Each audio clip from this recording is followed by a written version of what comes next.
Okay, we're ready to go. Yep, let's go.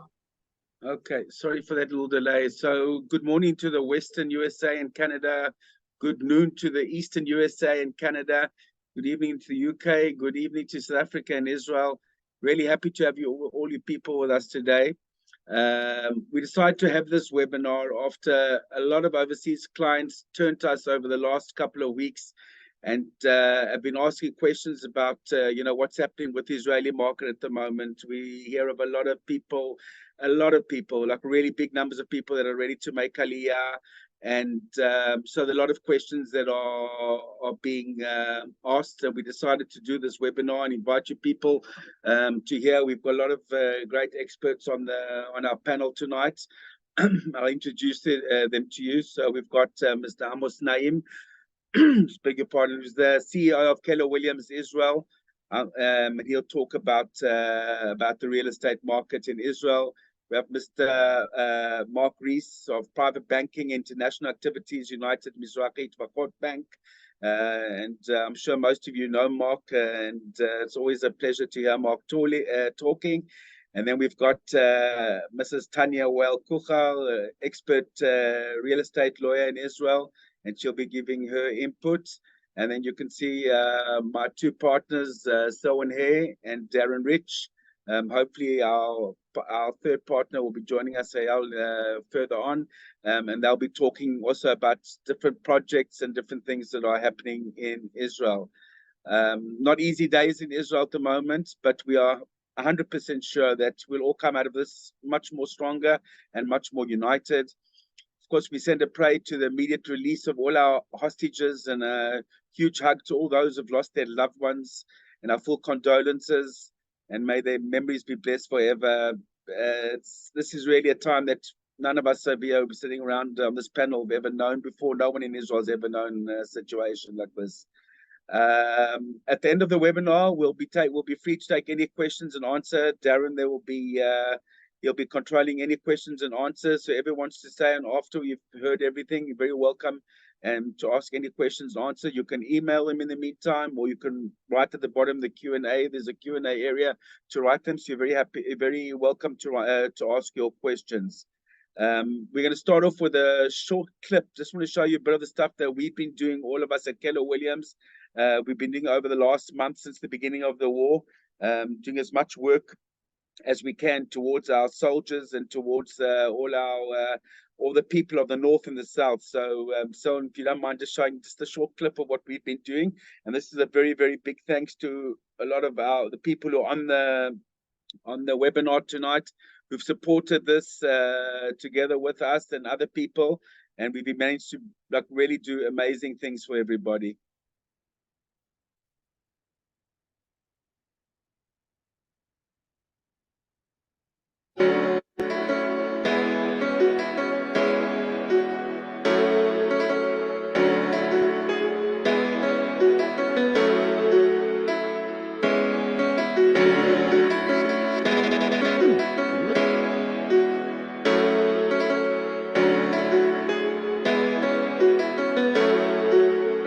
רבה לחברת קלר וויליאמס וסניף מכבי צעיר רמת פולג מפלוגת כף של השריון בגדוד 87. תודה רבה.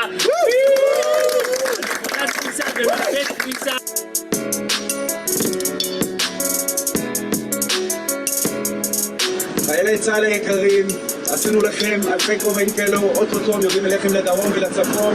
אנחנו אוהבים אתכם, תשמרו עלינו ואנחנו נשמור עליכם. עם ישראל חי. עם ישראל. חברת אורמן ישראל, קלר וויליאמס המקרר. Thank you very much. אנשים הטובים באמצע הדרך שתרמו את הכובעים המדהימים האלה, תודה. אוהבים אתכם. אוהבים אתכם. עם ישראל חי. וואלה. לא, זה חי.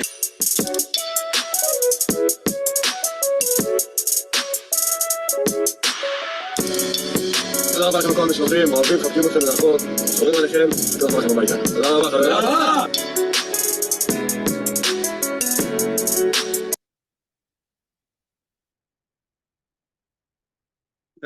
Okay, thanks, Selwyn. And so, like I said, that's been a very, very big privilege for all of us to take part in all this amazing work, sending down to the soldiers everything that they're short of, everything that we can help them with. and of course hosting people from the Gaza Strip area and from the northern borders. We've been putting them up in clients' apartments, and it's been amazing, and we've been able to look after them. So it's been a big privilege to us.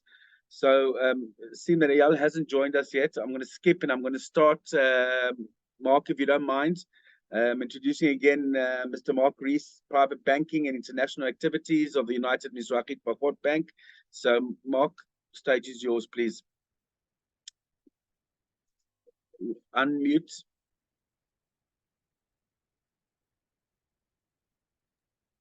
There we are. No, it's muted. Can we unmute?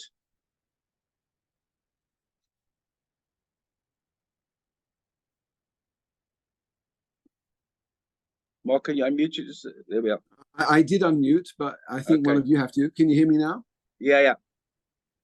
Okay, all right then.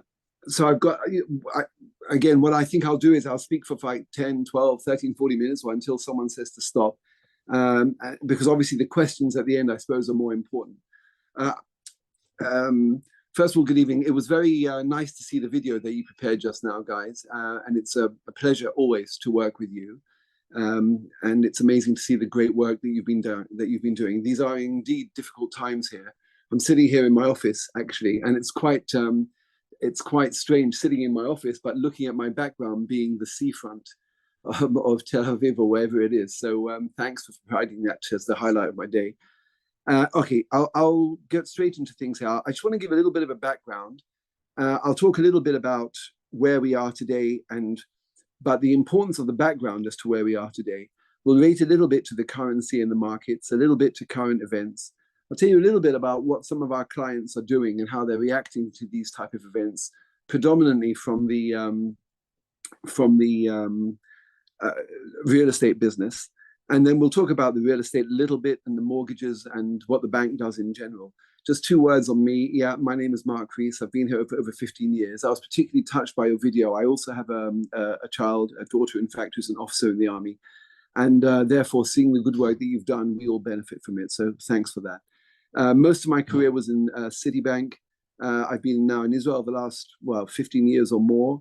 And I'm responsible for a large part of the international activities, specifically Olim Chadashim, Toshvei Chutz, foreign residents, and their activities out of our branch network here in Israel and a couple of our rep offices abroad.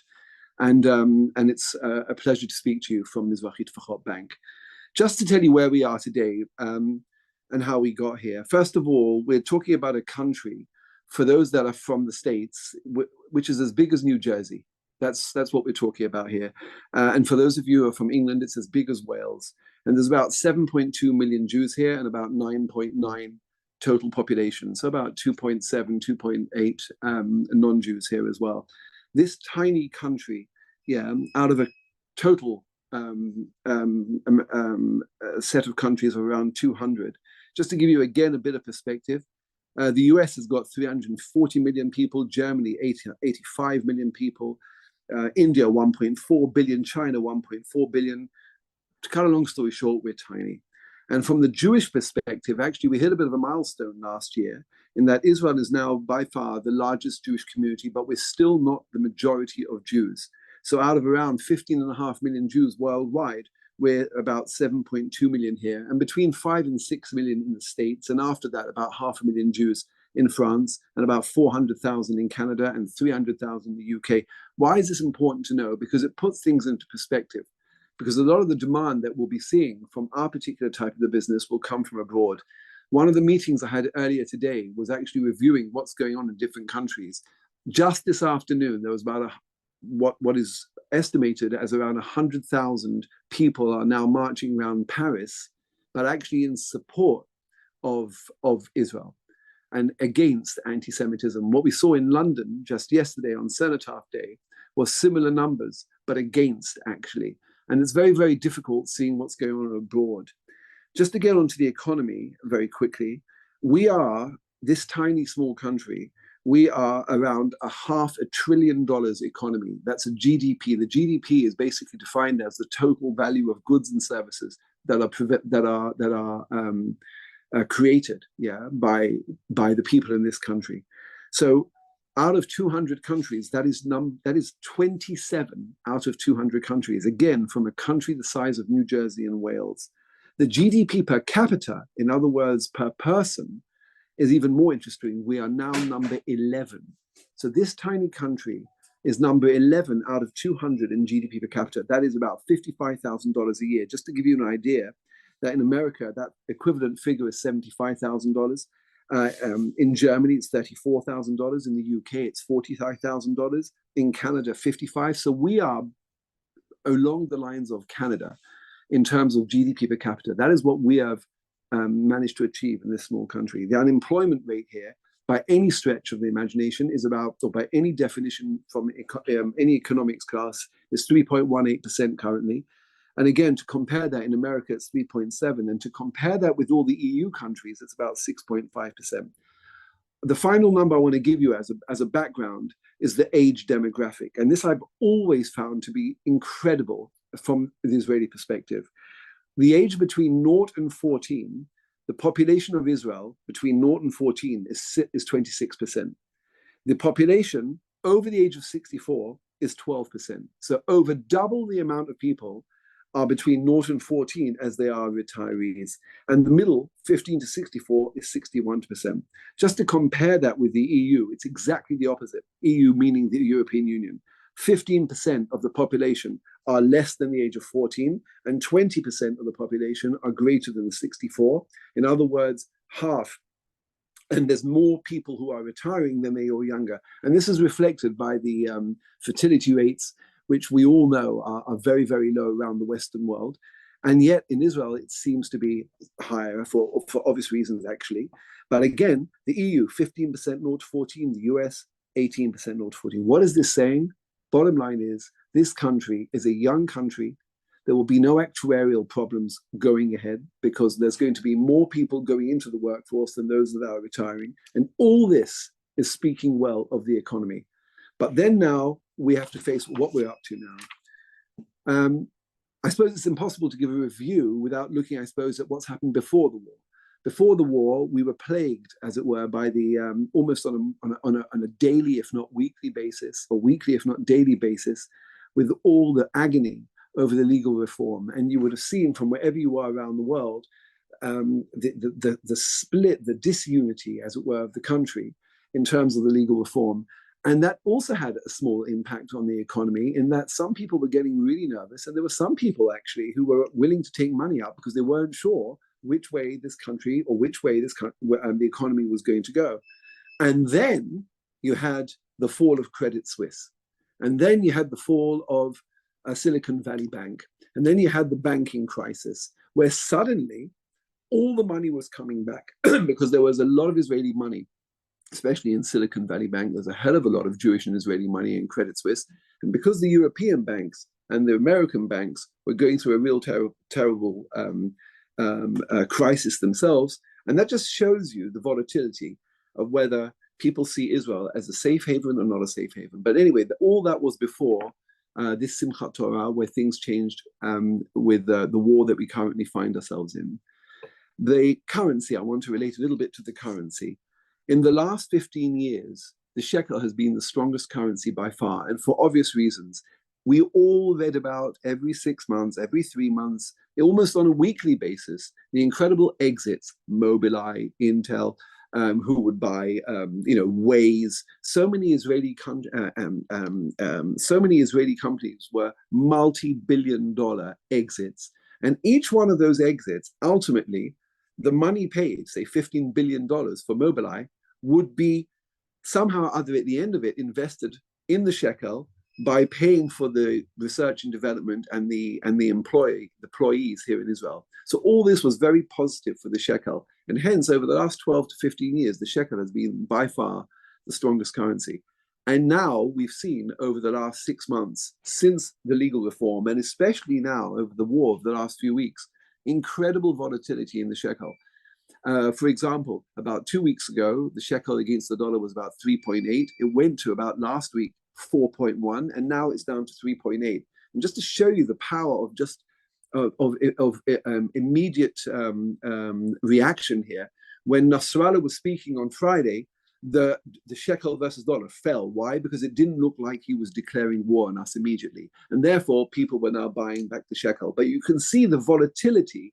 In other words, no one can really know where the shekel is at any one stage. In fact, there's this old adage, there's only two people that can forecast currencies, two type of analysts. There's those that don't know, and there's those that don't know they don't know. But either way, no one really knows where the currency is going to be. But from a macro perspective, it's clear that the dollar has been reaching a peak. Yeah, in other words, 4.1 to the shekel. In other words, for those of you who are speaking from the States and you're holding dollars, the dollar is at this moment in time high against the last 15 years average of where the shekel was, which obviously means your purchasing power to buy, for example, a property here in Israel is very strong at the moment. Can it go higher? Will there be an all-out war here, which of course will impact the shekel more negatively? Yeah, it could do. And can it go back the other way immediately if things don't turn out as bad as it could? That's what we've been seeing over the last 2 weeks, incredible volatility of the shekel. I was reading a report today in some meetings in the bank here about how the economy has been reacting to this war as opposed to the previous 5 altercations, whether it's with Gaza, whether it's with Lebanon over the last 15 years. And I was reading a report on consumption, tourism, usage of credit cards, GDP, inflation, house prices, things like that. And it turns out that over the last 4 weeks, there really has been no difference, even though this has been a longer war by far than most of the others over the last 10 to 15 years. There's been no difference in the way that the economy has been reacting. For example, immediately tourism was down, immediately consumption is down, immediately spending on education and budget is down. On the other hand, you're seeing and remember, we now have 360,000 reservists who are basically on the border, waiting, and or either down south or up north. And we also have 250,000 people from the north and the south evacuated from the borders. In other words, well over 500,000 people are not doing what they usually do in the economy in order to support the economy. This will obviously have an impact. On the other hand, and for those that are following the news, you might have noticed that we've just now sold to Finland, recently to Germany. Everyone's now seeing the prowess, as it were, or the incredible technology of the Israeli ability to defend itself against missiles. It turns out that Europe has no defense against Russia, for example. So Germany is now buying, whether it's David Sling or the Arrow or the Iron Dome. And everyone's now looking at the Israel incredible ingenuity in their defense abilities and looking to buy that. All these are positive for the economy. You've also got, over the last 2 weeks, an incredible, you saw it all in the video that Julian and Selwyn and the team just showed us there. But we see this in everything. Even now, the Haredim, which was a major source of uncertainty here, are beginning to enlist in the army. It looks like God works in mysterious ways, that despite this awful price that we've been paying, there is a unity building up here in the country. And that unity will have a positive economic effect, whether it's the ultra-Orthodox, whether it's the simply getting together as a country, and all this type of altruism, will it turn into something special immediately after the war? Our guess is yes, and we'll see. There are also some cons here. We don't know what's happening. That's a big uncertainty. What will happen with Hezbollah? What will happen with Iran? It seems pretty clear that something is going to happen up north, because otherwise the residents won't go back home, as it were. And I think the big elephant in the room here now, which I see as a disadvantage or a negative, but could very easily turn into a positive for Israel in some way, is the seething anti-Semitism that we're seeing on the streets of London, the streets of Europe, on the campuses in America, the campuses in Oxford and Cambridge too, even in Melbourne, Australia, which is almost like an idyllic paradise on the other side of the world. Yesterday in Caulfield, a shul had to be evacuated because of the mass demonstrations going outside there. This is the Jewish world. There is no doubt, because I also said I'll relate very quickly to what our clients are doing. We are seeing a tremendous interest now in people not necessarily looking to make aliyah, but very much looking to understand, to lay the groundwork. What needs to be done just in case they want to come here in the next year, 2 years, 3 years? Perhaps they should have a bank account in order to support their children who want to work in the still burgeoning high-tech era here, especially after the war. Will it go back to where it was? As I said at the beginning, the unemployment in Europe is about 6.5%. In Israel, it's 3.9%. and young people see a career path here that they want to get back. But we're also seeing that there is a fear factor from abroad, and people are looking into, should I be buying that property now? And if I am buying that property, what type of financing can I get from a bank? What type of a bank account do I need? Do I need a bank account in order to open, in order to take a mortgage? And I've checked this with all our branches that deal with the foreign residents. And yeah, there is a genuinely increased attention now as to, and certainly interest as to, what needs to be done to lay the groundwork for buying a property in Israel over the next year or 2 years or 3 years. Do they need now to think of sending their children here? Will their parents retire there, or will they come themselves? One final thing I'll just mention on the real estate. When interest rates started to come up very high, which they did over the last 12 to 18 months, we did notice that there was, and naturally so, less of a demand for mortgages, because it was much cheaper to take one, which simply reflects the less of demand to buying a property here in Israel. We saw that there was the demand flattened and prices started to go down. As soon as the prices started to go down mid this year, there was an immediate jump, and around August, July and August, we saw another 2 billion shekels worth of mortgages given in the industry here. Now that just goes to show how incredibly, again, volatile this business here, that as soon as people see an opportunity, they will jump in and try and buy a property or take a mortgage out there. So where it goes from here is anyone's guess, but those are the type of things that we're seeing here. I'm just aware of the time here. You want me to carry on, or you want someone else to, and I'll wait for questions after. I say you can go on for another 2-3 minutes. Okay, so I'll just let it off here. I think it's important then, I'll relate to some of the people who are sitting there from the States. What will happen to the US dollar? Now, as we said before, interest rates are very high and the US dollar is very, very strong at the moment. I was going through on the Bloomberg today what the consensus is. Interestingly enough, there are various threats. Now, if we talk about it from the shekel against the US dollar, yeah, it's a time of war. The shekel dollar seems to be going towards the dollar perspective. The dollar is very, very strong. But before this event, there was some strong feeling as to whether American exceptionalism will continue, whether the American US dollar or the US dollar will be challenged as a reserve currency. And you saw the beginnings of some group, whether it's Russia, Turkey, China, Iran, actually challenging this. Now, this is not a short-term threat. But in the longer term, there are many analysts that think that the dollar could be challenged going ahead, and that it might be entering an era of weakness going into the years ahead. Now, again, as I said, there's only two types of analysts, those that don't know and those that don't know they don't know. But when you look at the long term and whether there may be a serious threat from, whether it's Russia-Ukraine issues, the Iranian issue now, Turkey, China, Brazil, and all these guys coming together to try and challenge the dominance of the US dollar, it does seem to be that that is one of the options that could be in the future. Even though they've been talking about this for many years, it could very well be. And today you're looking at the dollar against the shekel, whether it's between 3.9 or 4.1. So that's interesting in itself. As I said, whenever there was an opportunity, we did see, just because demand went flat earlier this year, so we immediately saw younger couples and people running back into the market, even though just for a few months. September and October just now, because of the war, obviously have been less. So again, there might be opportunities there as well.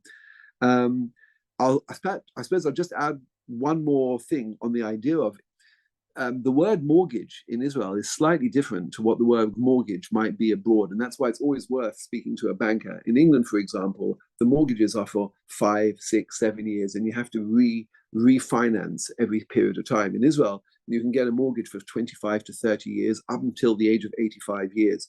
Your loan to value as a foreign resident would be 50%, but you can get 75% financing if you're an Oleh Hadash, a new immigrant. Again, worth speaking to a banker about. And the ability to be repaid, the Bank of Israel has several regulations, of which the most important one is that the maximum you can pay for any financing here is 37 to 38% of your total global income. And that's, at the end of it, what defines the amount of financing you can actually get. But that includes not just the wage, it includes pensions, it includes global investments, it includes everything. For all these reasons, you would need to speak to someone that understands your language and speak to a bank that you're familiar with. The same thing applies for an account. Many people complain, for example, about account fees here in Israel, but you have to compare apples with apples, not apples with oranges. When you're working in a foreign country, as it were, even though it's Israel and it's a home away from home, but the foreign currency, if you try and deposit euro into an American account, you'll see what those fees are. So when you're talking about sterling or dollars in basically a shekel denominated country, everything is accordingly. These are the type of things where it's just the tip of the iceberg, but you really do want to speak to a trusted advisor, whether it's a real estate advisor, whether it's a mortgage advisor, whether it's a tax advisor. And we are just part of that, and we're here to help you too. Thank you, Mark. Thank you so much. It's always so interesting. Always love listening to you. Okay, we can now introduce you to my partner, Eyal Rosenbaum, who's joined us. And Eyal, just tell you a bit about the Home in Israel business. Eyal, please.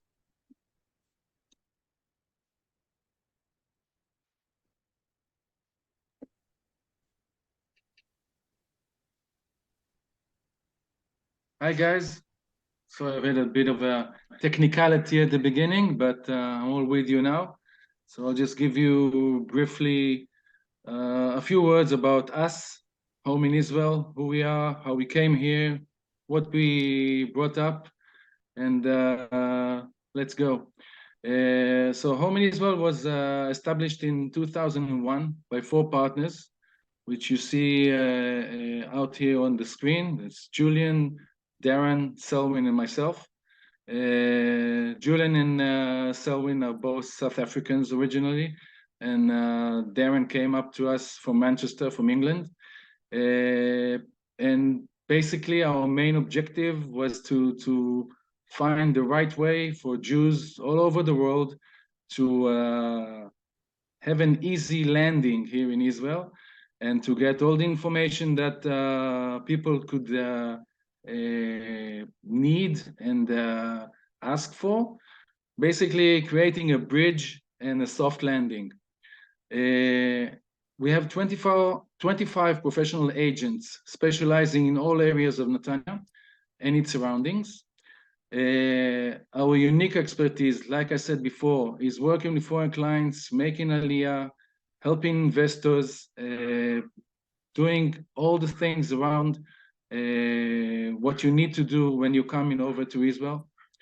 We've been traveling to all the countries around. We've been to London, I think, 100 times between the years that we started doing this.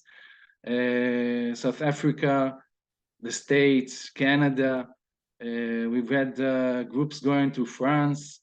So basically what we are doing is bringing into the doorstep of people that want to come over to Israel all the questions, all the answers, all the solutions that they need, so they will come and have a property here in Israel. 3 years ago, we've joined Keller Williams. Keller Williams is a company which has 210,000 agents worldwide. And in Israel, there are 25 branches, and the branch in Netanya is ours. We have got we are basically handling it. We hold the KW franchise in Netanya, the Israeli Riviera, as we call it, selling apartments in all areas, including Ir Yamim, Ramat Poleg, South Beach, and the Nitza area. Those areas, I mean, they are very sought after for all the clients that come from overseas. A lot of them are looking for, being close to the sea, having sea view, having nice facilities. This is the most sought after areas.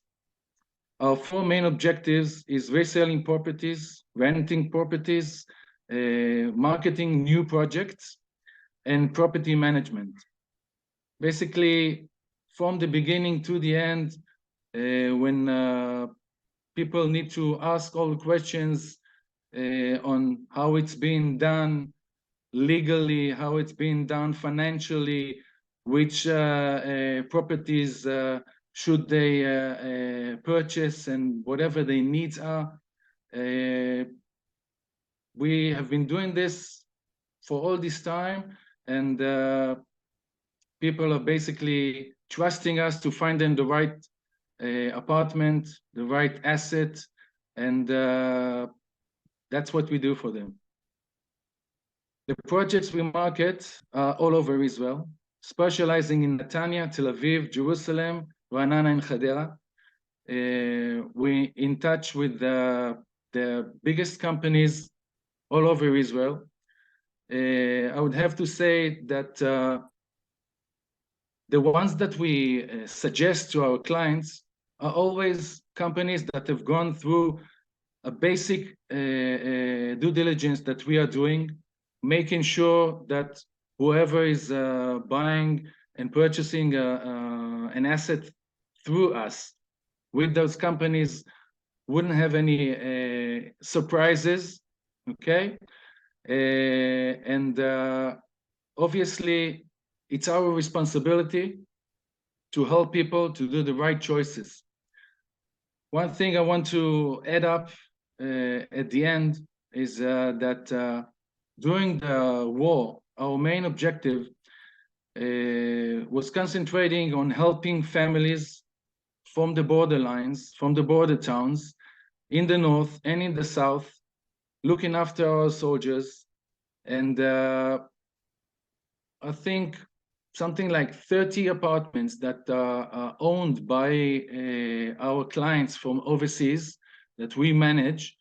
We got their approval, and we basically let families live there, because a lot of people left the houses and homes because they didn't feel safe there.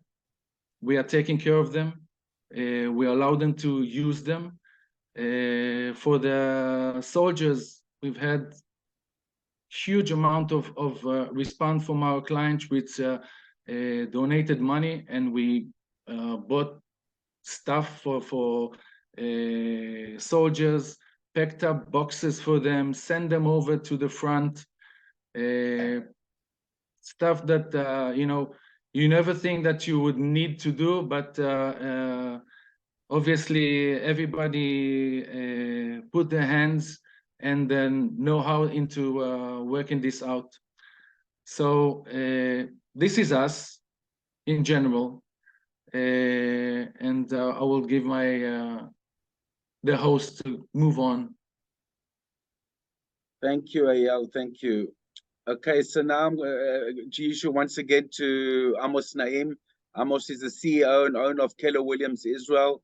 Eyal mentioned before, we joined Keller Williams 3 years ago, just over 3 years ago now. Keller Williams is the largest real estate company in the world, like he said, with 210,000 people, and Amos is our leader here in Israel. So Amos, over to you. Thank you so much. I will try to, I cannot share my screen, but it's okay. I will do it without it. So thank you so much for the opportunity, guys. My name is Amos Naim. Like they said, I'm the CEO of Keller Williams Israel. Keller Williams is the largest real estate franchise in the world, and we own the franchise in Israel. In Israel, we have 25 offices with a few hundred agents nationwide. That's about Keller Williams Israel.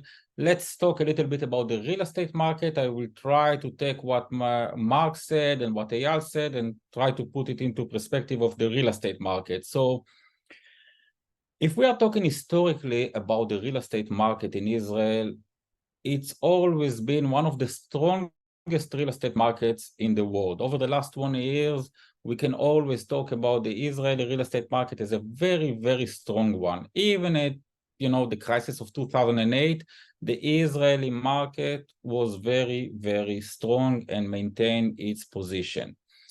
Let's talk a little bit about the reasons why this is such a strong real estate market. As Mark said at the beginning, Israel is a very, very small country, right? At the same size of New Jersey, give or take. So we are talking about a small country, limited amount of land, and limited amount of real estate. And we all know about God is not building any more land, and it is what it is. This is our country, and people are trying to narrow it down, and we are keeping our position. So there's always a shortage in supply, low amount of real estate, and big demand. Let's talk a little bit about it. So we always say that in Israel, on average, there are about 60,000 new home seekers coming to the market every year. So 60,000 are trying to buy a new apartment every year. As we all talking about it, and I don't know if Mark spoke about it or not, but usually when we are talking about the real estate market in Israel, we are saying that there is a shortage of between 100,000 units to 200,000 units, depends on which bank you are asking, but it's probably closer to 200,000 units in shortage, 200,000 apartments shortage in the market. So now talk about 60,000 new people are coming to buy an apartment every year. People that got married and now they are looking for an apartment. People that got divorced and now they need 2 apartments instead of 1. People that grew up and now they want to buy their real estate. Investors that are coming to the market. All in all, we are talking roughly about 60,000 people. On an average year, Israel is only building about 30,000 new apartments. In a very good year, it will be 50,000. But on average, it's closer to 30,000 new apartments being built. So now we started with a deficit of between 100,000 to 200,000. We are adding 60,000 people that are looking for an apartment every year, and we are only building 30,000. So every year, not only that we are not closing the gap, we are actually increasing it. So that's part of the reason we all know to talk about supply and demand. Big demand, low supply, prices are going up all the time. Add to that the fact that over the last 20 years, the economics in Israel got very strong. We are all talking about high-tech nation, and prices are going up. Prices are going up. So that was the historical environment. Then let's talk about the last 3 years, give or take. Mark spoke a little bit about it. Let's try and tie it into real estate. 2020, we all know COVID happened. And after COVID came 2021. 2021, the market became very, very strong all around the world, and Israel was actually enjoying it very highly as it is. So prices went up, the market got heated. We also prices going more and more up and up and up. And the outcome of that was that developers started to buy all the land possible. We saw it happening more and more. Every major developer was trying to get their hands on as much land as they can to develop new buildings, as they knew that whatever they are going to build, they are going to sell at a very good price. So they bought a lot of land, they paid top dollars for that because the market was super high. And in order to finance it, they issued bonds, they took a big debt on it, and that was the situation in 2021, but everything looked nice. Whatever you built, you sold, and that was all around the world. And Israel is no exception. Then came 2022, right? So the outcome of prices going up, inflation hit us, right? All around the world, big inflation. We saw uprise in interest rates. They went up in a very short time. They went up dramatically, and that put a stop in to the uprise of prices. It didn't actually took the prices down yet, but there was a stop. We saw a decline in the transaction number, and as a result, we also saw a decline of new developments coming to the market because developers, they knew, listen, we cannot sell as much as we wanted. We cannot get the same pricing. We don't want to build right now when the interest rates are so high. Let's see, we have enough inventory as it is. So the amount of new developments went down. That was 2022. let's talk about the third quarter and then the last quarter of 2022. We actually started seeing prices going down a little bit in Israel. We saw prices going down in 2023 for between 5% to 10%, depends on the city, depends on the project. But we saw prices starting to go down. We saw the pressure on the market. And then the war happened, right? We all know that we Israelis, we like to be special. So it's not enough with the interest rates. It's not enough with everything, the inflation. Now we have to have a war of our own. So the war started in Gaza. And, you know, I'm joking about it, but like Mark said, I have 2 kids in the army. Believe me, it's a very drastic time that we are all going through, and we are joking a little bit, but it's very drastic times. So the war started, and let's talk about the implication of the war and what will happen with the real estate market in Israel, because I'm sure that this is why you all came here to listen. There is one thing that will happen because of the war, and that's the fact that there is going to be a huge amount of people that are going to face difficult economies inside their families. It is what it is. There is no way around it. People are going to face difficult times. And we have around 360,000 people in reserve right now. We got plants that are closed. We got the entire economy is in a state that we don't know what's going to happen next, and it's going to have an effect. So that's one thing that's happening. Then we know the developers are not building right now. No one is building. We don't know when they will start building again. They will, but it will take some time. Their labor force that they will have to bring from outside the country, it's going to take some time. Another thing that they are not doing is that they are not issuing new permits for building. So all these things, let's take them into a consideration and think about what's going to happen in the market. The people that are in distress and that they are going to be in distress, just remember that the market was not strong over the last year as it is, and people are going to face drastic times, and interest rates were high and mortgages were high. So we will see in the short term, we will see people starting to sell. We will see people that will have to sell properties, either because they are going to sell it and move to a smaller apartment, they are going to sell it and move to live with their parents, they are going to sell it and move into rentals, whatever it is. The people that have to sell, they will sell. And it will push prices down. We are actually starting to see it right now. We are seeing people that are willing to take down their prices. We are seeing developers that are starting to offer incentives and stuff like that. So prices will go down in the short term.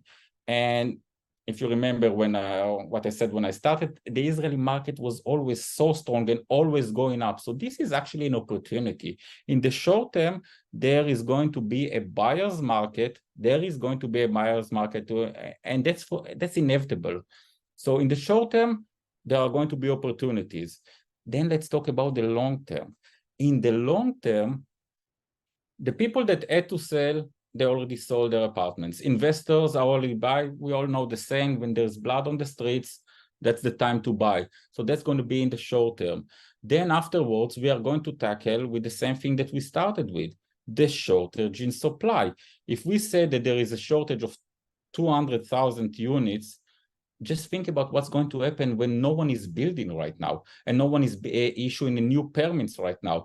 So eventually we are going to tackle a huge scarce in the market, and that will affect the real estate market. Add to that what Mark said about the new aliyah that is being planned. We are talking about 100,000 people that wants to come to Israel, maybe more than that. We are seeing anti-Semitism rising all around Europe, even in the US. Those are very hard things to see, but people will want to come to Israel. So now we have another demand that will push the market up. So if I am analyzing everything, I will say for sure that, and that's my opinion, right? But I will see in the short term a decline in prices, an opportunity. It's going to be a buyer's market.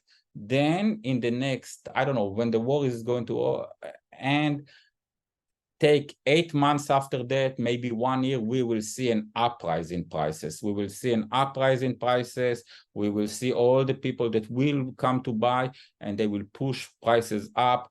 There is not going to be enough supply, and that will be at the end game of that. So a big opportunity in the short term, and then an uprise in prices later on. Add to that the fact that we are talking here to people from outside the country, and like Mark said, we've seen it. I mean, your dollar or your foreign currency right now can buy you 20 to 25% more than what it was 1 year ago. And we saw it. The foreign currency right now is strong. Those things will change. The Israeli shekel will be strong again, and we will see a decline in interest rate. I don't know if Mark is agreeing with me on that part or not, but again, this war puts Israel in a very different place from all around the world. And all around the world, interest rates are still going up. In Israel, at one point, they will start lowering the interest rate. There is no other possibility for that. So all of this will drive the market up, but it will take time. So right now, I'm seeing few months, the short term, maybe up to 1 year, of an opportunity to buy at prices that we haven't seen in Israel for a very long time. So this is my take on the Israeli market. I'm open to questions later on if anyone has anything. And thank you for the opportunity. We would love to see you all in Israel. Thank you. Thank you, Amos. Interesting as always. Thank you. Appreciate that. So now I'm going to introduce you again to Tanya Wael-Kuchal, who's an advocate, lawyer that we've been working with for at least 18 years, as far as I remember, and always know you in the best hands. So over to you, Tanya. Thank you. Thank you. Hi, everyone. So firstly, I'm apologizing if you get background noises of dogs or my children. My husband's been drafted for over a month now. So I'm busy running the law practice and trying to keep my kids alive at the same time. It hasn't been easy. So sorry about that. I prepared a whole presentation here, to discuss legal aspects of buying in Israel. But hearing you all talk gave me the feeling that we're not going to get into ins and outs of legalities of buying property in Israel. What's more important, and I will run through the what I prepared anyway, is really the feeling that the market that Amos spoke about, and the market that you might have heard about before all of this, before the war, and even before that, was one of the most difficult markets as a lawyer dealing with foreign buyers ever. It was a crazy fast market. It was a market where if you didn't sign, almost immediately, you lost the property you were looking for. Something that's so difficult for a foreign buyer trying to buy in Israel. Why do I say that? Because the stages that you have to go through as a foreign buyer, which make it longer. You can't see a property, do your due diligence in 4 days and sign a contract, by the end of the week. If you're an Israeli, if you're living in Israel, if your money's all here, if, maybe that was the speed of deals, and that was the speed of deals then, and no one wanted to wait for the foreigners. When you're buying from out of Israel, you need to open a bank account, you need to bring money into Israel, which is probably one of the most challenging things. It's good that you've got Mark here. And you need to sign power of attorneys if you're not planning on coming yourself. There's so many stages that you need to do before you can go ahead and sign a contract. I call it getting your ducks in row. What I mean by that is that once you sign a contract in Israel, different to the way it is in the States and different the way it is in a lot of other places around the world, you're bound to the contract. The contract is not contingent on can you get a mortgage, Are there any other stipulations in the contract? Once you've signed, you've signed. So your first payment, which a lot of people call their deposit, is not really a deposit.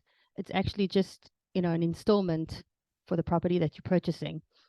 So getting everything done before you go and sign that contract is super important. Why am I telling you all this? I'm going back to what I said before, that a slower market for new olim, for people that are potentially want to make aliyah, for foreign investors, is a huge, huge, huge advantage. And if you add to a little bit of a slower market, strong currency and opportunities, which are now coming, which we're already seeing, this is really, really, really the time. So just to very fastly run through some of the technicalities that I jotted down to discuss with you. And again, I'm happy to answer any questions. Buying in Israel really splits between buying what we call first-hand or second-hand. First-hand is when you buy off-plan from a contractor. Second-hand is when you buy something from an individual that's already built, that's already complete.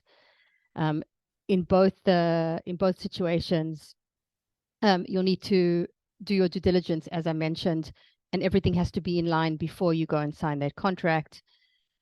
So when you're buying from a contractor, there's technical specifications. There's an agreement, of what looks like 1 million pages in Hebrew. There's a lot of steps that need to be complete before you can go and sign the contract. But the good news is that, and this is the most important thing that I would say the best advice I can give you, is to surround yourself with people that speak your language, that people that you can trust, and people that will hold your hand. And honestly, I've known the Keller Williams Home in Israel guys for so long, and that's exactly what they do. I know that when I'm dealing with their clients, when we're doing work together, all I have to deal with is the legal, because they'll deal with everything else. When you're buying off plan, you're not in Israel, you need someone to go choose your kitchen, plan your ceramics, whatever it is, they're there and they take care of these things for you. And that's super, super, super important. So once we reach the stage of signing the contract, that's already the easy part. Then it's in your hands and in the hands of whoever's helping you to get things done. And you've got like a long-term plan of 2 years, 3 years, depending how long the project is, until you receive the key. When you buy a secondhand property, so the deal generally is a much shorter deal. It's the terms of the deal when you're buying secondhand really depend on the buyer and the seller, and almost everything as far as the commercial terms are commercial, and they can be negotiated by you, by your broker, by your realtor, not by your broker, sorry. The only two main things to understand is just a bit of again, it's very different to most other parts of the world, the way it works.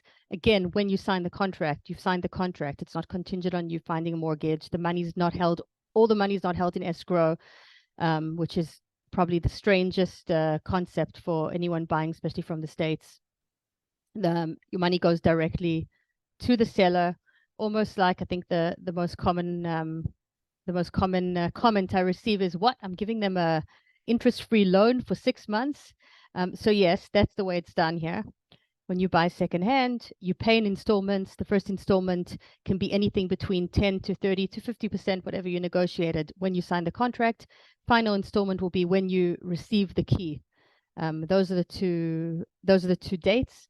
But other than that, everything in between is mostly commercial. Obviously, there's some legalities that you have to take into consideration, but that's how the deals are done. Money is not held in escrow unless you get to the end of the deal and a certain amount needs to be held back for taxes. Other than that, money goes directly to the seller. So it's a huge change in concept for most people, but it's okay. We'll hold your hand and help you get through it. Purchase tax, one of the other biggest expenses that you'll have as a buyer. So as I said, purchase tax, purchase tax is due 60 days from signing the contract. Again, signing that contract is the date where everything gets counted from. If you're buying as a foreign investor, you'll pay 8% and up. It's gradual depending on the price of the property. If you're going to make aliyah after you buy, so there's certain ways where you can get rebate after 1 year, after 2 years, depends on your specific circumstances, all can be discussed. So, give me the next slide. I think that was it. Yeah. So those are the main points, the main terms when you're buying here. Obviously, we're here to hold your hand and get you through it in way more specific than the general all over that I just gave you. And yeah, that's it. Let's hope for better times soon. Thank you, Tanya. Thank you very much. Just by the way, again, if anybody wants to ask any of the professionals or any questions afterwards, they can get the email from us if they haven't got it. And so if you can email them as well, and they'll be happy to answer you. Last but not least, I want to introduce you to my partner, Selwyn Hare. Selwyn's going to talk about just a few of the projects that we're marketing exclusively in Tel Aviv, in Ra'anana, Netanya. So, Selwyn, shoot. Wrong word, shoot.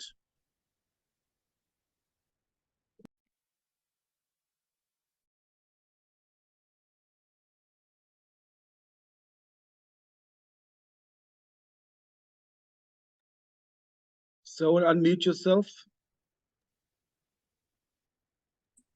Yeah, good idea to unmute myself. Well done. Okay, so I'm just going to run through a few projects by developer. Just a little bit of so you guys can see where we stand, a little bit of prices. If there's any questions, you can always ask us afterwards, or we can do some things about a specific project.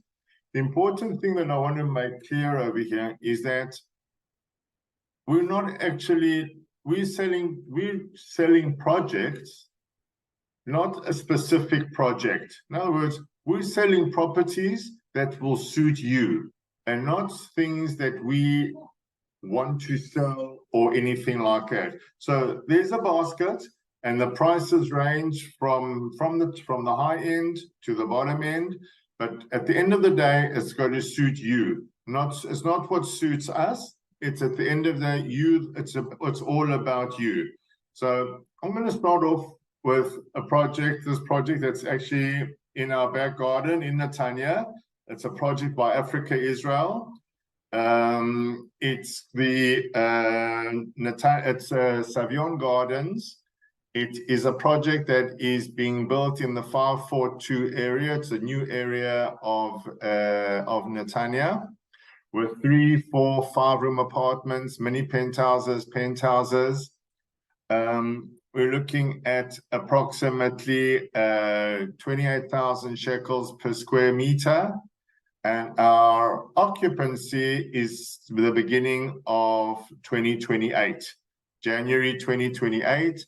We're right at the beginning of the project. In fact, at this stage, we're at the friends and family. The project hasn't even been, we haven't even started marketing it. This is the project that we call our friends and family by Africa Israel. Our next project that I'm going to mention is by the Hajjaj Group, which is in Tel Aviv. It's called MoMA. MoMA is actually, it's 2 luxury towers of 17 floors and 2 boutique buildings of 6 floors each. It's on Shlomo Melech, which is in the new center. It's actually the new center of Tel Aviv. It's an area that's between Florentine and Old Jaffa. It is,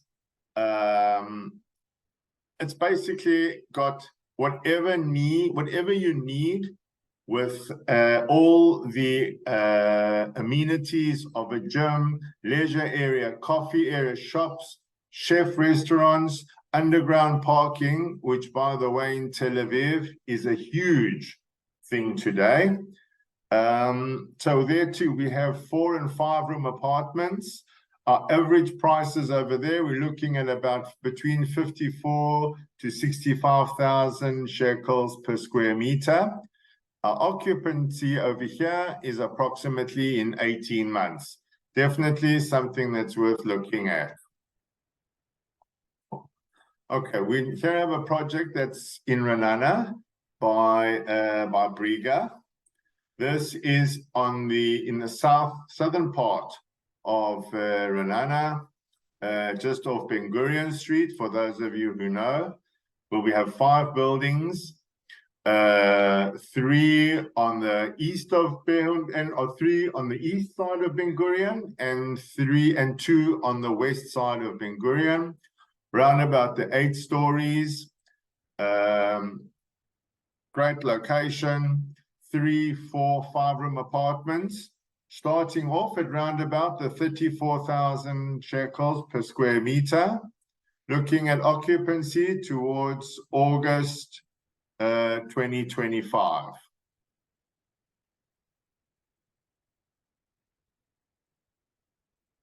Okay, so here, this is another project by Hajjaj, which is actually the masterpiece.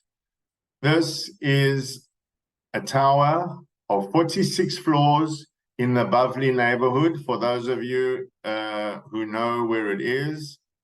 Very prestigious. The idea of the project is basically to have whatever you want at your fingertips. The idea of living in a hotel, but as a residential. You'll have all the amenities, all the facilities that a hotel can give you, but it's actually an apartment building for yourself. So here we're talking also about around about the 3, 4, and 5-room apartments, obviously mini penthouses and penthouses, anything between 62 to 66,000 shekels per square meter. Here too, we are right in the beginning of the apartments, and the occupancy over here is approximately 6 years. If I can also just mention that that's also friend and family as well. Hasn't come out for marketing yet, so it's a great opportunity over there to get the friends and family pre-sale discounts. Right. Okay. Thanks, Jules. Also now we have the ICR, the Canada-Israel RIAM group, which have started stage 2 of the Ramat Sharon project, which is located north of Tel Aviv, south of Ramat Sharon, but it's still part of the Ramat Sharon district. Also, apartments that are 3, 4, 5-room penthouses. Here too, we're looking at approximately 50,000 shekels per square meter. And our occupancy here is in 4 years. In fact, this project has only just started now. In the last, they actually launched the project in the last week or so.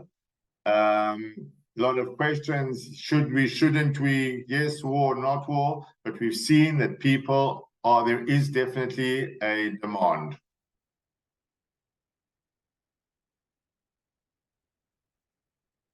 All right, here we have Yuvalim, which we've spoken to before in Netanya, which is the Yamim Tzira project, which is across the road from the prestigious neighborhood of Ir Yamim and Poleg. It's a big project, which will have approximately 2,500 units at the end. There are a number of other contractors who are also part of the entire of this whole new area, new neighborhood that's basically being built up over here. We also here we have 2, 3, 4, and 5-room apartments, and our average price over here is around about the 28,000 shekels per square meter. Our date of occupancy here is May 2027. So this too is a big project that is actually just coming off the ground at the moment. We have Yuvalim City Boy in Tel Aviv. This is Julie. This is a project which is basically between Herzl and Lachalat Binyamin in South Tel Aviv. It's a very exclusive project with small apartments, 2- and 3-room apartments. Very exclusive. It has a pool on the roof. It doesn't have, they've changed the concept over here where you actually don't have a mamad. You actually have a mamak, which is a communal security room. And the communal security room is going to be used for benefits of the people who live in the building. We're looking over here at approximately 75,000 shekels per square meter. And our occupancy is December 2026. This project is already well on its way and making very good progress.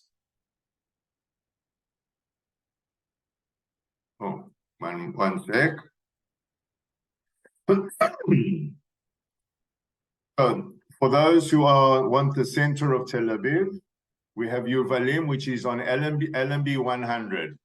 LMB 100 is literally between the Bet Knesset HaGadol, the big synagogue, and Shuk HaKarmel. Location, it's about a 7-minute walk to the sea. It's on LMB 100, hence its name. 2-room apartments, which are between 47 and 50 square meters, plus a balcony and a parking bay. And the prices over here are around about the 95,000 shekels per square meter. Occupancy here too is May 2027. Yuvalim also have another project in Hadera, also a mix of 3, 4, 5 spacious apartments with garden balconies. The apartments are also, this is another project that is now coming off plan, starting at the moment. Looking over here at approximately the 20,000 shekels per square meter, and our occupancy is in approximately 4 years.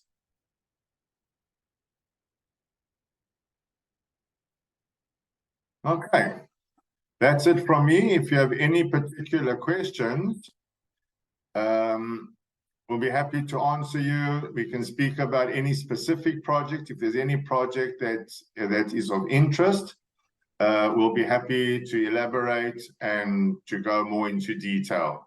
That's for me, Jules. Yeah, okay. So first of all, I'd like to say once again that if anybody has got any questions for Amos or for Mark or for Tanya or for any of us or any of the projects you've seen introduced now, this is just a little bit. This is just a little bit of what we've got. We have solutions all over Israel, starting in Eilat in the south and going up to Dimona, and from Dimona we're going up to Yavne, and we're going up to Netanya, and we're going all the way up to the very, very north. We have solutions everywhere. We have second-hand properties, we have new properties, new buildings, and we can always offer the best deals in the market. So you can contact us for any of these. We will be doing in the next coming weeks. We'll be doing specific webinars about specific projects that people have asked us. So if anybody wants to join us for any of these webinars, please feel free to contact us. You have our contact details. And now, like I said, there's a Q&A block at the bottom there. If anybody wants to ask anything while we still have our panelists here, then please go ahead. I'm just going to see what we can see here.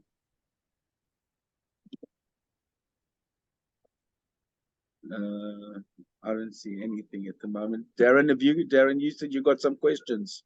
Julian, before questions, can I just say something? Sure. pushing in there. Just Not wanted at to all. comment on, I didn't know which projects you were gonna show here. So it was a surprise to me also. And I just want to comment for anyone who doesn't know the names of the builders of the projects. You know, one of the most important thing is really to choose, especially when you're buying off plan, builders that actually have a reputation, builders that can finish a project, builders that that have got something that you can look at and know that they know what they're doing. And really, you chose contractors that are well known, that are good contractors. So that's really important. It's somewhat counterintuitive when a contractor takes bank financing in Israel in order to complete a project, compared to a contractor who can finance it by themselves. You know, it sounds like the one who could finance it by himself is probably the better contractor. Yet in Israel, when you work with bank financing, as a builder, as a developer, you're able to give the people buying from you bank guarantees. So actually, the ones that are working with the banks are the much more solid, stronger, bigger companies. It's just something important to kind of put out there, not to find yourself buying from a one-hit wonder, we'll call them that, with the hope that they'll complete their project. So yeah, great supply you put out there. Okay, so there are a few questions over here before Darren, before your emails that you got. First question, is it possible right now to open a bank account and prep for purchase? So either Mark or Tanya can answer that. You're on mute. Selwyn, can you unmute? There we are. Hi, I don't know where the question came from, but it depends where one is actually. If it's from America, for example, the general law is you actually have to be in Israel to open up an account. There are various ways of doing it without. For example, if you have the lawyer who's representing you to buy the property, for example, if they have full power of attorney from you, they can open up the account to some extent too. Also, you can do it via the consul and via a notarian and apostille abroad. And for those in London, we actually have an ability through one of our marketeers, who would be able to use the London branch to sign people there. Other than that, one has to be in Israel face-to-face in a branch. Thank you. So the next question is, well, we certainly will have asked if we could send all the email details of all the panelists, which we definitely will do after this webinar. The next one is, what does the second-hand market look like as you've shown us off-plan first-hand properties? Thank you. Eyal, you can answer that? Darren?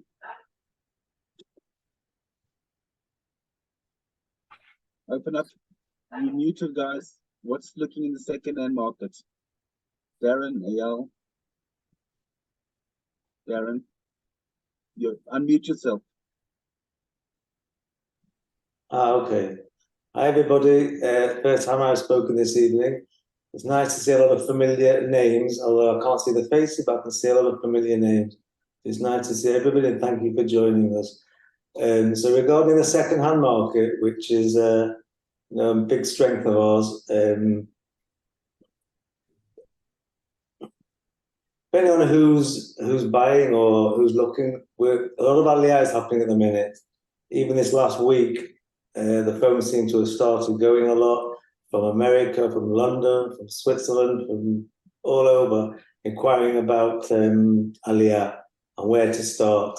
And what's been interesting is that people are asking, they're going to make aliyah in the next 6 to 8 months. So although they may want to buy a project, it may not be practical for them.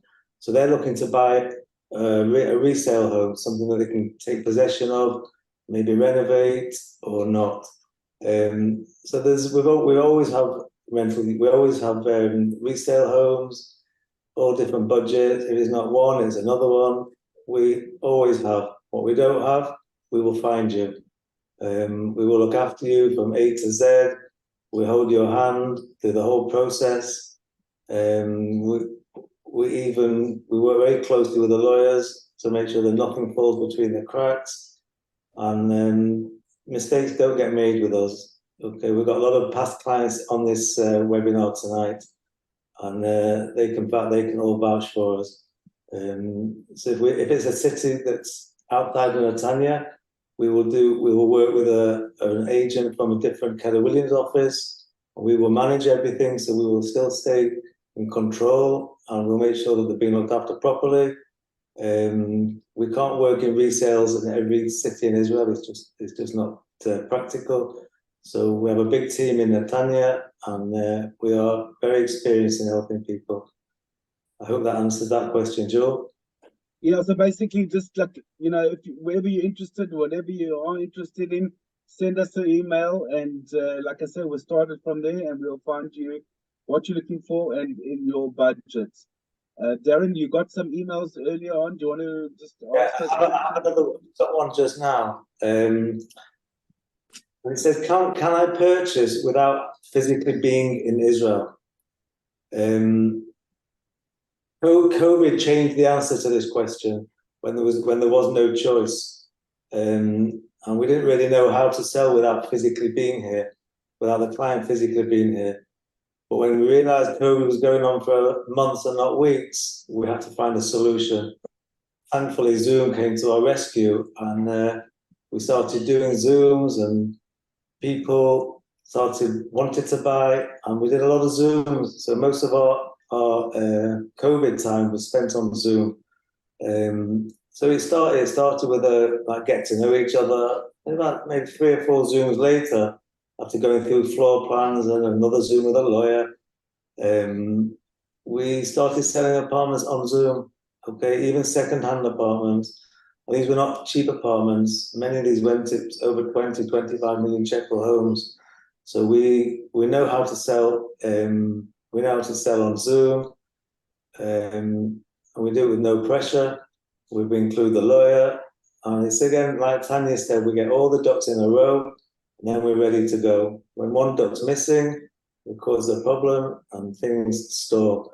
So we do it logically, and then that's how we do it. So the answer to that question is we can do it. Obviously, we prefer the buyer to be here. And many times, if a buyer comes in, he doesn't really know the areas, which is quite often. The first time we physically meet him or her, we just explore the areas, and it's an educational tour. That could take 2 half days.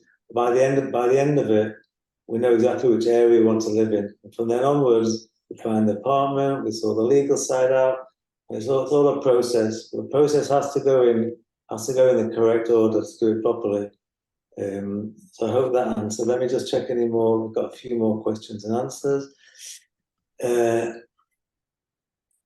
Is it possible right now to open a bank account and prep for a purchase? I see Mark's answering this. Okay, that's fine. I live in Miami, and can I open a bank account with a local branch in Miami? That's also a question for Mark. So Selwyn, take Mark off mute. Selwyn, take Mark off mute. Yeah, I've done it. Can you hear me? So, Yeah. So no Israeli bank has offices in Miami. We don't. We actually have a small office, or we have a branch in Los Angeles, but even that's not very useful in terms of opening up a bank account. They can actually authorize someone's signature, so it may be of use in that case as well. So there is something to do there. But for Miami, no, it's going to have to be one of the options I gave earlier. Either use a power of attorney here, or we can send you account opening forms. They have to be signed opposite an apostille, a notarian, a notary in the States, and you can do that. I just have to stress the most prolific need for supporting purchasing of a property here from the bank perspective is the giving of a mortgage. And the mortgage is a whole world in itself. And for anyone that needs that, just get in touch, and we'll take you through step by step.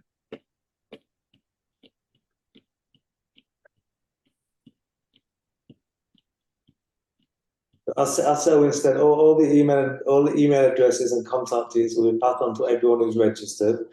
Absolutely, but Darren, you got before we started, you got a few emails with a few questions there. Let me ask, maybe I got you sent them to me, and let me see if I can find them, and then we can just maybe see you can answer them. Let's go here. Okay, well, we basically some of them we already answered. Can I get a mortgage in Israel? About opening a bank account.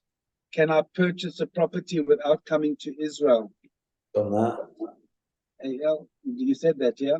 Yeah. Okay, so that's basically those are the mails that we got. So wait a minute. Somebody said, is there an idiot's guide for buying property in Israel for foreign residents? It's necessary. Come to us, and you will not need a book like that. We do everything for you. So that's the answer to that one.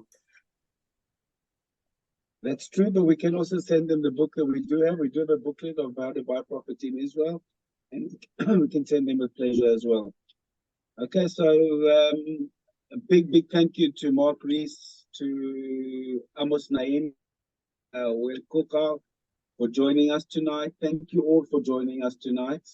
And please keep in touch with us. We'll be in touch with you, and you can join us for all the other webinars that we will be doing. There'll be different topics, and there'll be different projects and different different things about property that we will be able to offer you. And we look forward to being in touch with you. And like the big words going around at the moment, Am Yisrael Chai. And we will win. And we're looking forward to having you all making Aliyah to Israel and joining us here in Israel. So thank you very much for joining us. And wait, I think there's another question. Coming quickly. Thank you. Okay, not a question, but rather a thank you to all the Home in Israel team for their support, the IDF, the helping and housing displaced Israelis, and in many other ways. But it's apart from you appreciating it, all the displaced people appreciate it immensely, and it gives us great pleasure to be able to do that. And thank you to all the owners that gave us their apartments at no cost for free. And it'll be something that I don't think we'll ever forget. Absolutely. Okay, everybody. Okay, everybody. Thanks a lot, and stay well. Day, night, Bye, guys. whatever. Everybody. Thank you. So much. Thank you very much. Bye-bye. Bye. Bye-bye.